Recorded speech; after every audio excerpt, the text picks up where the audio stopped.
Au nom de notre Seigneur Jésus-Christ, en ce mercredi des cendres, premier jour du temps fort de carême, nous préparons comme chaque année avec ce début de ce carême au temps fort et important de la Pâque, au temps crucial, fantastique de la Pâque, la célébration de la mort et résurrection de notre Seigneur Jésus-Christ, le pilier de notre foi, ce qui fait ce que nous sommes.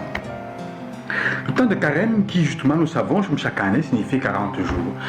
En référence aux 40 jours du peuple, aux 40 ans du peuple dans le désert, les 40 jours de Élie au désert, avant de rencontrer Dieu à l'Horeb, des 40 jours de Moïse sur le mont Sinaï, des 40 jours de Jésus aussi durant la tentation au désert. Le mot la parole 40, les 40 jours dans la parole de Dieu, dans l'évangile de la Bible, sont importants, comme temps de rencontre avec Dieu, temps crucial, mais aussi tant de changements et tant de transformation, de transfiguration. Parce que tous ceux qui ont vécu ces 40 ans, 40 jours, temps de 40, qui est en fait le temps, les 40 ans c'est le temps par exemple d'une génération, en sont sortis toujours transformés, différents. Il faut comprendre le temps de carême est donc un temps fondamental pour changer, on pourrait dire, le cœur. Plus que un changement extérieur, ce qui est important, c'est un changement intérieur.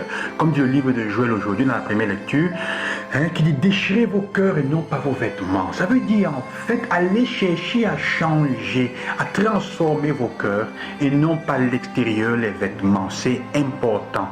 Déchirez vos cœurs et non pas vos vêtements. 2 fois l'expression revenez en moi de votre cœur. Revenez tous au Seigneur, votre Dieu, car il est temps de miséricordieux, là la colère pleine d'amour de votre cœur. Revenez à Dieu. C'est le temps du retour à Dieu, sœurs et frères. Ça veut dire que nous sommes allés quelque part très loin. Ça veut dire qu'on s'est perdu. Ça veut dire qu'il est temps de se retrouver, revenir à Dieu. La première question doit être celle-là. Où est-ce que je me suis perdu? Où est-ce que je suis allé?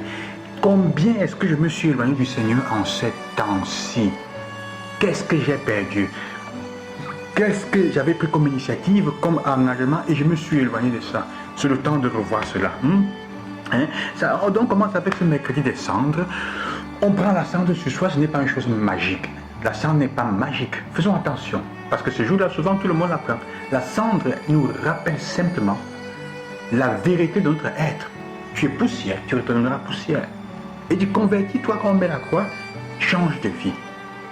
En te souvenant que tu es poussière. Dans le monastère des Chartreux, le matin parfois quand ils se lèvent, quand ils se rencontrent, ils ne parlent pas normalement. Une manière avec laquelle ils saluent, c'est bonjour mon frère, ma soeur, souviens-toi que tu vas mourir. Il dit ah ben c'est la malédiction. Non, rappelle-toi que tu es mortel et que tu es caduc. Donc vis en conséquence.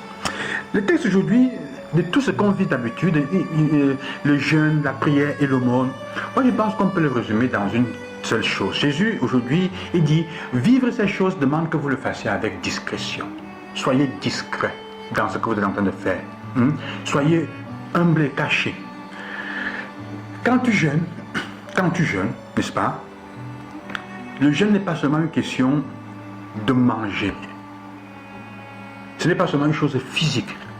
Mais la nourriture souvent qu'on utilise comme icône du jeûne est symbolique parce qu'elle nous invite à dire, à comprendre la capacité de faire fi, de se priver de quelque chose qui normalement est de nutriments du corps. Mais ce n'est pas l'unique nutriment, ce n'est pas la chose, disons, fondamentale, si on peut dire comme ça. Bien que ce soit important, que ça ne s'arrête pas au manger, mais que ça aille plus profondément dans le combattre nos instincts et certains de nos désirs. Puisque le désir de manger est plus évident.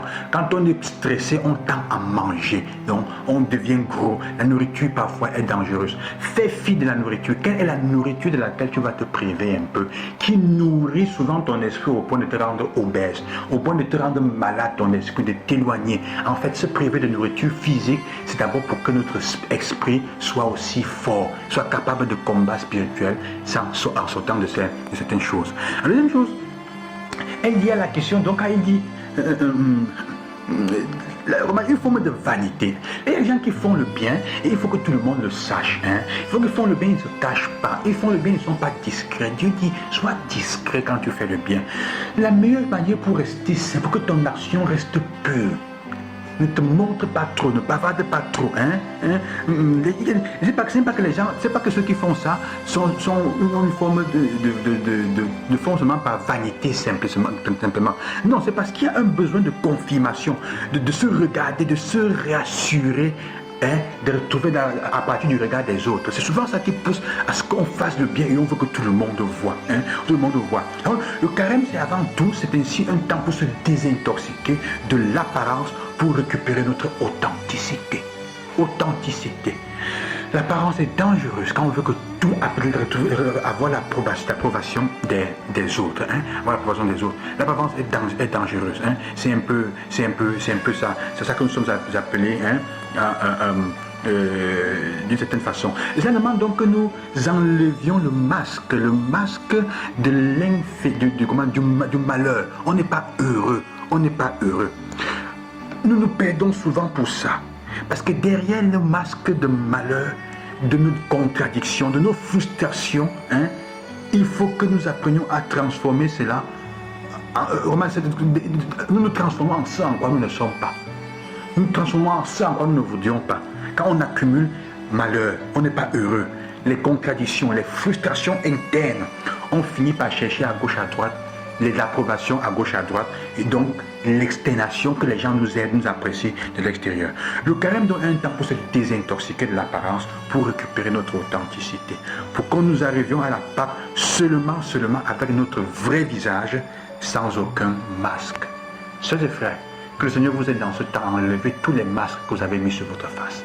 Les masques que vous présentez aux gens, ce n'est pas ça. L'hypocrisie et d'autres manières de faire. C'est sur ça qu'il faut jeûner. Sur toutes les hypocrisies que tu as, les tromperies que tu fais, les magouilles que tu fais, la manière de mentir aux gens. C'est sur ça qu'il faut jeûner. Que Dieu vous bénisse. Bon temps de carême. À demain.